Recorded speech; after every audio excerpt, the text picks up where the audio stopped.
Cameron, isn't there like this big test coming up? Yeah, I think it's a pretty big test that we don't have to take. You're a hype young boy. Yeah, we don't have to take that, John. No, we already did that. What's the test, Cameron? I think it's called the PSAT. The PSAT. Yeah, we're about the SATs, the big boy one, not the little kid one. I mean, the PSAT, I guess, was helpful. It got you a little prepared for it. Not really. It sucks. But you can qualify for scholarships if you do really, really well. So I guess that's a benefit. Yeah, this real big scholarship you can qualify for. I guess. I mean, I don't.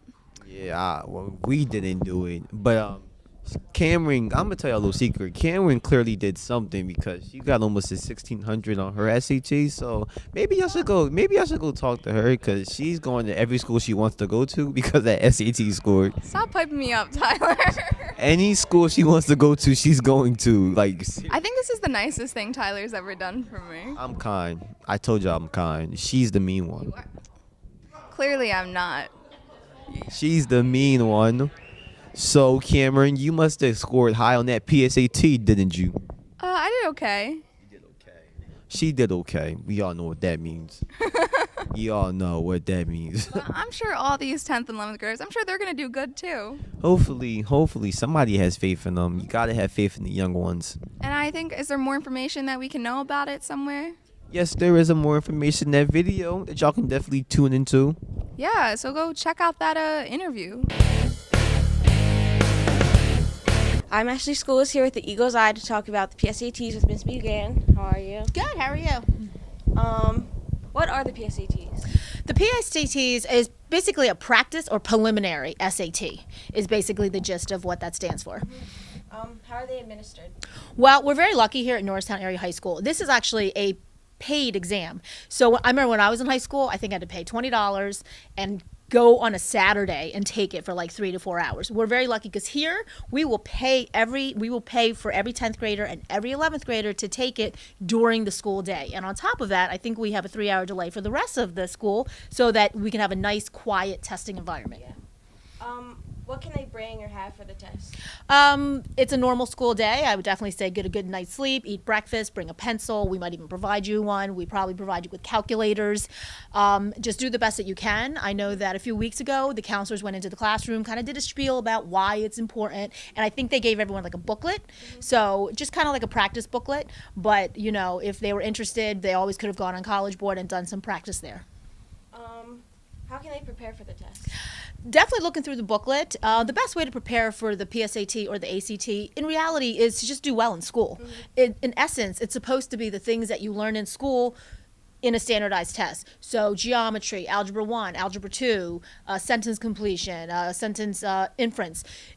A lot of times I notice that people say to me, oh my goodness, it's math I had in 8th grade. You're right. So it isn't about learning new math. It's about revisiting old math that you haven't had since 8th or 9th grade and kind of refreshing yourself. That's what I tell kids. Like we're not going to throw calculus at you, but it might be some algebra 1 stuff that you haven't had since you were 14. Mm-hmm. So therefore you need to just brush up on it. Now, if you do good or bad on the test, does that affect you in any way, or is it just a practice test? It is a practice test. So the good news is it's not on any record or anything. It kind of gives you a gauge of how you would perform on the real exam. I mean, the real exam, yes, is, put in record, and we send it to colleges if you wish for us to, unless you do SAT optional. It's definitely a no harm, no foul because we're paying for it, but you want to take it seriously because if you come to me and say, I don't know which test to take. I know you're going to give me a waiver, but I don't want to have to study for both exams. And why would you want to study for 2 gigantic exams? I would say, did you take the PSAT seriously? And what did you get? Because if you're like, no, I kind of fooled around that day, well, then I'm not going to have a baseline of how you did. But if you're like, yeah, I really took it seriously and I got a blah, blah, blah, then I might go, okay, well, I think if you go through the review packet and figure out where the strength and the weakness is and work on it, I think you can gain another 80 points or another 100 points statistically, which is what you can earn if you buckle down and study. Yeah. So when and where are the PSATs? So again, we're so accommodating here at the high school that we are paying for it. It's held here on October 25th. It's a normal school day. It's a 3-hour delay for everybody else. You would go, I guess, to your normal homeroom. We would administer everything for you, provide you whatever you need, and wrap it up. And the scores will come back in December, and we will bring you down to the auditorium in January and kind of do a big overview with your scores, an explanation why it's important, how to review it, how to do better. Because ultimately, at the end of the day, I'm not a fan of standardized tests.